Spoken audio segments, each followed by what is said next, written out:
Bueno, ¿cómo están? Vamos a continuar con este curso de tratamiento eficaz de no conformidades, acciones correctivas y mejoras, según estos criterios que nos establece la norma ISO 17025 en su versión 2017. Hoy vamos a estar tratando el capítulo 3, ¿sí? Vamos a empezar a hablar de lo que son las no conformidades. Es un capítulo que es largo, así que va a estar dividido en 7 videos para que ustedes puedan tener la información de una manera corta. ¿Ahí me escuchás, Sergio? Hola, Sergio. ¿Hola? ¿Sí? Sí, ¿qué pasó? Te escuchaba de fondo. Ah, me había olvidado de cerrar el micrófono. ¿Querés empezar de nuevo? Sí, arranco de nuevo. Dale. Perdón. No, por favor. Ahí está. Listo. ¿Cómo están?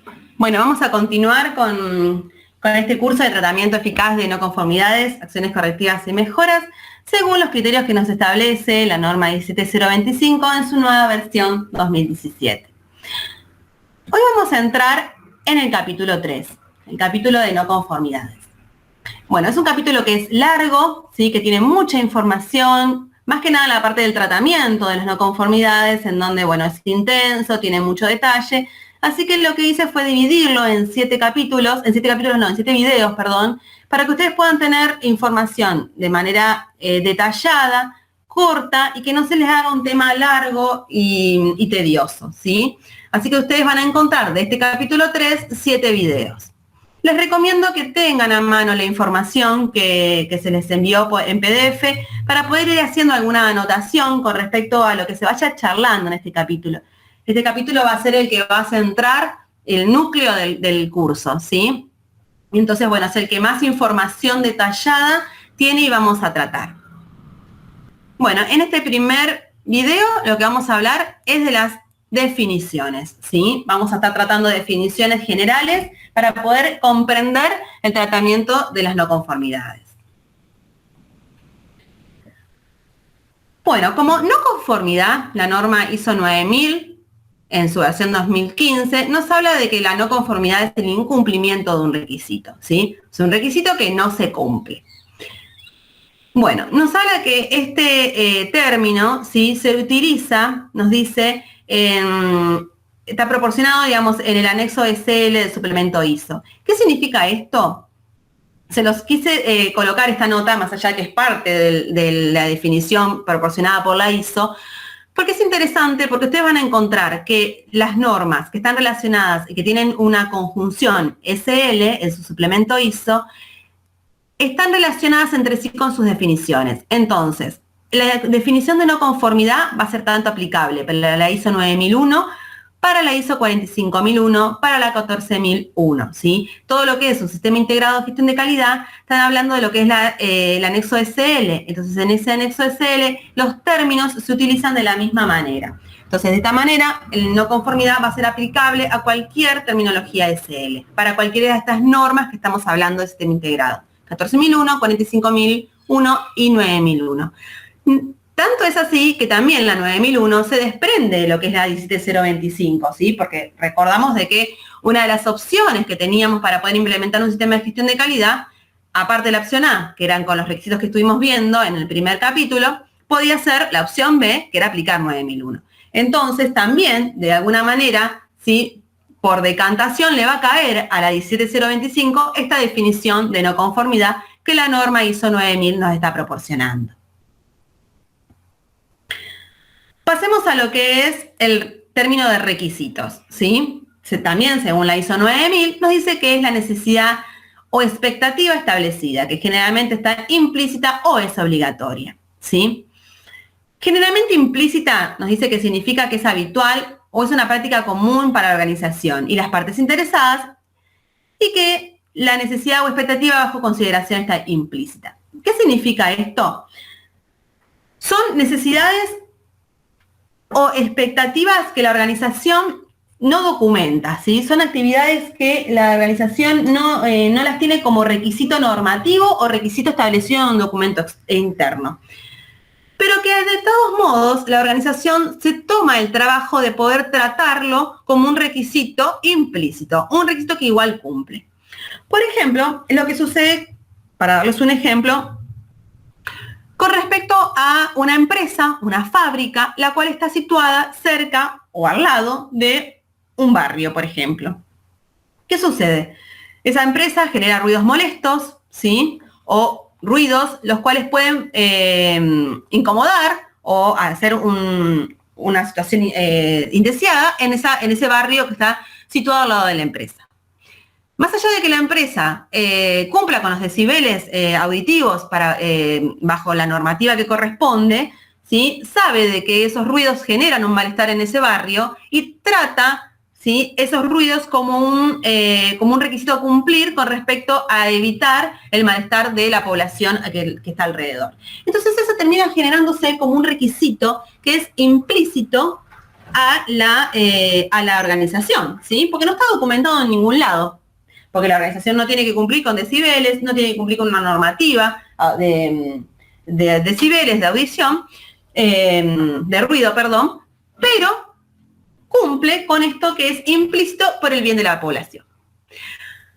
Y cuando es obligatorio, sí, es un requisito que está especificado, ¿sí?, en información documentada, en una norma, ¿sí?, está escrito. En lo que es en la nota 3, que acompaña la definición de requisito, nos dice que puede utilizarse calificativos para identificar un tipo específico de requisito. Por ejemplo, requisito de producto, requisito de gestión de calidad, requisito de cliente, ¿sí?, requisitos de la calidad. ¿Qué significa esto? Lo que nos ayuda a esto es a poder identificar a dónde apunta o qué quiere cumplir ese requisito, ¿sí? Entonces, nosotros colocándole ese calificativo, un poquito más a esa definición, lo que hacemos es poder explicar de una manera más detallada qué es lo que necesitamos cumplir o en dónde necesitamos cumplirlo.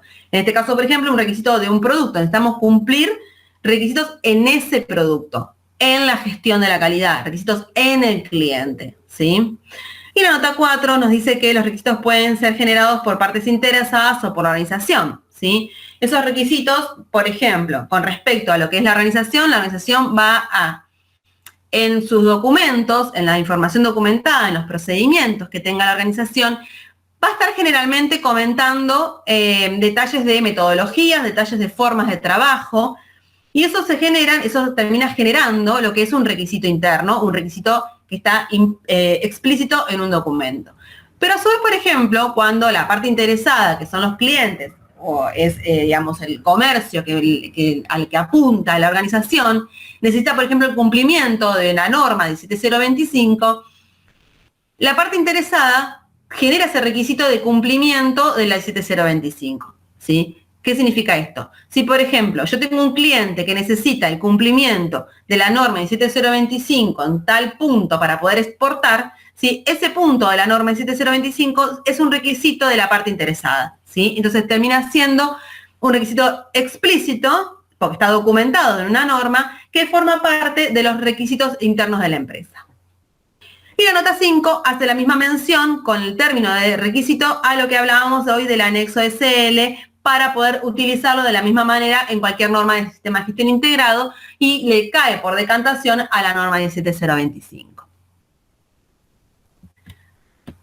Bien, hablemos ahora de lo que son evidencias objetivas, ¿sí?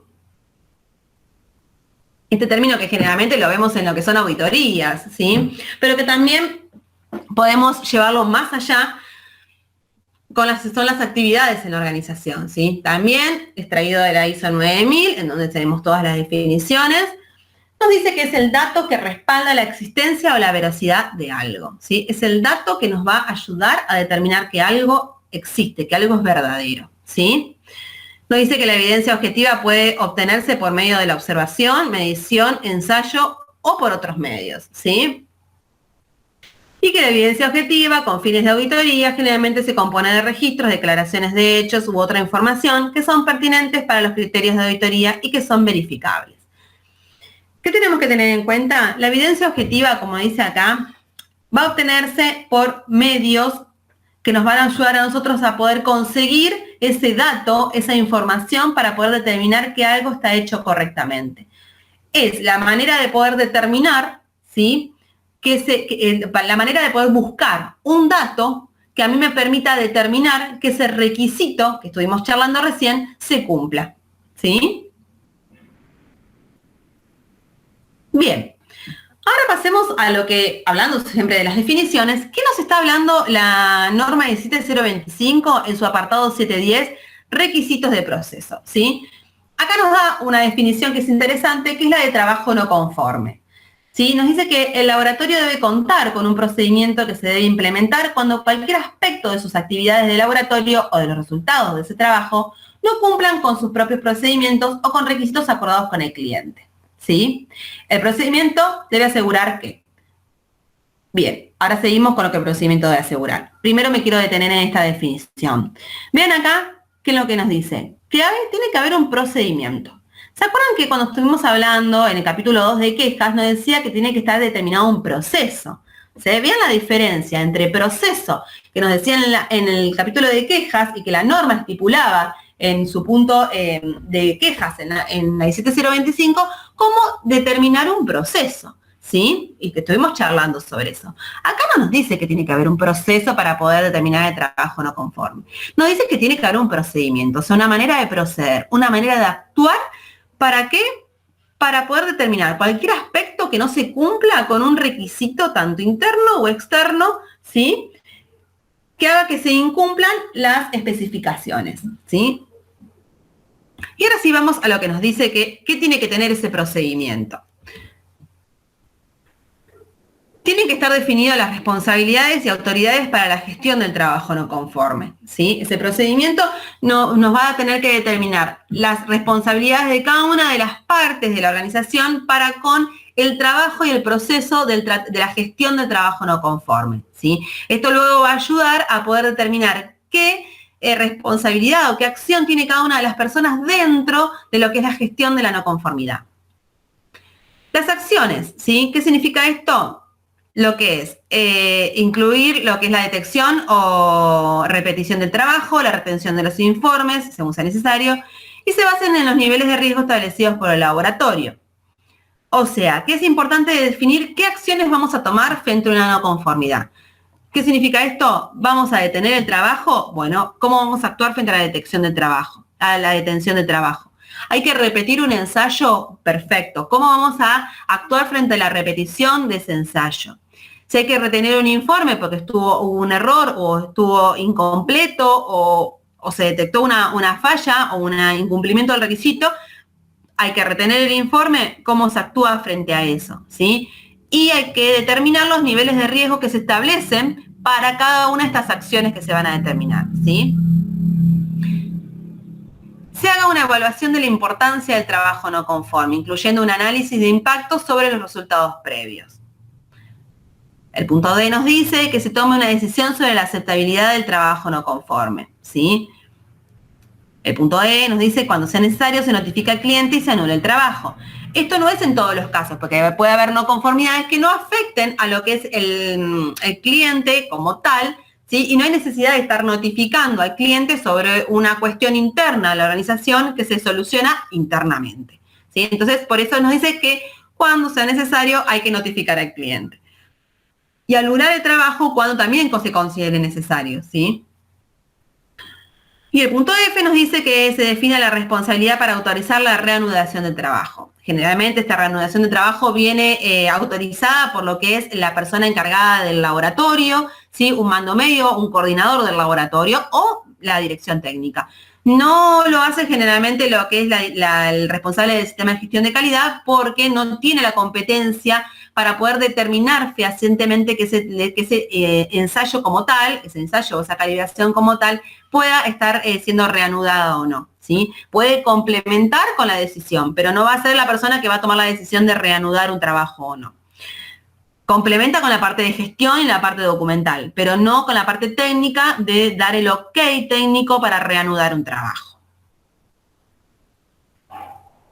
Bien, también en el punto 7.10.2, ¿sí? Estuvimos hablando del 7.10.1, ahora vamos a hablar del 7.10.2, nos dice que el laboratorio debe conservar registros del trabajo no conforme y las acciones según lo especificado en el punto anterior, ¿sí? Todos estos registros nos van a servir nosotros como evidencias de que se estuvieron trabajando sobre el incumplimiento de requisitos sobre los trabajos que estuvieron mal, ¿sí? Entonces es importante siempre mantener y conservar los registros del trabajo no conforme, ¿sí? Nos van a ayudar a poder resolverlo, a tener la evidencia frente a una auditoría y a poder evitar que vuelva a suceder un trabajo no conforme. El 7.10.3 nos dice que cuando la evaluación indique que el trabajo no conforme podría volver a ocurrir o exista la duda acerca del cumplimiento de las operaciones del laboratorio con su propio sistema, debe implementar acciones correctivas, ¿sí? Entonces, ¿qué nos dice? Acá vemos, en este punto vemos la relación que tiene lo que es trabajo no conforme con acciones correctivas, ¿sí? Uno va de la mano de la otra. Lo vamos a ver en uno de los videos próximos. Pero vemos acá que cuando se realizan acciones correctivas, cuando existe la posibilidad de que ese trabajo no conforme, ¿sí?, vuelva a suceder, ¿sí? Que esa no conformidad vuelva a suceder.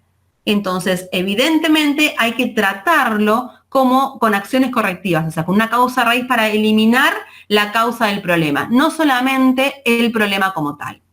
Esto lo vamos a ver, este punto 7.10.3 lo vamos a ver bien en detalle en los próximos videos para que ustedes puedan ver bien el contenido de cómo actuar en esto que es tan interesante y que en realidad este punto 7.10.3 es el que es la madre de todo lo que es el tratamiento de la gestión de no conformidades, ¿sí? Y ahora vamos a ver un poquito de la diferencia, como hablábamos recién, ¿sí?, de trabajo no conforme. Estuvimos charlando de lo que era un trabajo no conforme y cómo lo explicaba la norma en su punto 7.10. Pero, ¿qué sucede? También nosotros hablamos de no conformidad. Entonces, ¿cuál es la diferencia entre un trabajo no conforme y una no conformidad? Veamos esta diferencia que es sutil, pero es muy interesante e importante. La no conformidad nos dice que hace referencia a cualquier incumplimiento de un requisito del sistema de gestión de calidad, ¿sí? No conformidad puede ser a lo que es una solicitud de oferta o un contrato que estuvo incorrecto, puede ser un informe de ensayo que tuvo una versión incorrecta, puede ser a una evaluación de un proveedor que no se cumplió, ¿sí?, una revisión por la dirección incompleta, es una no conformidad, ¿sí? Un trabajo no conforme es el incumplimiento de un requisito también, pero exclusivo del ensayo o la calibración propiamente dicho. Cuando nosotros nos centramos en lo que es un incumplimiento del requisito propio del ensayo de la calibración, o sea, de la metodología del ensayo de la calibración que se está haciendo, eso es un trabajo no conforme, ¿sí? Por ejemplo, si no se cumple con, o sea, vamos de vuelta. Si, por ejemplo, el material de referencia está vencido, eso es un trabajo no conforme, ¿sí? Si el aseguramiento de la calidad del resultado no me brinda los resultados que dentro de los parámetros correctos, es un trabajo no conforme. Si me equivoco en las unidades de informar un analito en el informe, eso es un trabajo no conforme. Son todas situaciones que hacen a lo que es el ensayo propiamente dicho, no al sistema de gestión de calidad como tal. Acá vemos dos ejemplos, ¿sí? Vean que uno es más técnico, el de trabajo no conforme es un ejemplo más técnico y el de no conformidad es un ejemplo que es mucho más relativo a la gestión. Lo que quiero hacerles mención en esto es que de todas maneras se trata como no conformidad, ¿sí? O sea, ustedes, el trabajo no conforme es una no conformidad, ¿sí? No es que se trata de otra manera o tiene otro tratamiento paralelo. Se trata como no conformidad, ¿sí? Pero lo que quiero marcarles aquí es la diferencia entre cuando estamos hablando de un trabajo no conforme o una no conformidad como tal, ¿sí? De todos modos, ustedes cuando la registren, la van a registrar como no conformidad, ¿sí? Pero sabiendo de que en realidad el incumplimiento fue el requisito el cumplimiento fue de lo que es el ensayo o la calibración propiamente dicha, y que estamos hablando de un trabajo no conforme, ¿sí? Tal como la norma lo explica, porque la norma en estos puntos está hablando de lo que es el ensayo o la calibración, ¿sí? Entonces, bueno, esa es la pequeña diferencia que tiene, que es muy sutil, ¿sí? Pero que es interesante para poder entender. Es una cuestión más conceptual, pero que es importante para poder entender cómo desarrollan la actividad como tal, cuando es un ensayo o cuando es en el sistema de gestión, ¿sí? Bien, hasta aquí hemos terminado con lo que es este primer video del capítulo 3, ¿sí? Donde estamos hablando de definiciones para poder ahora empezar con lo que es el tratamiento, en el próximo video, de lo que son las no conformidades.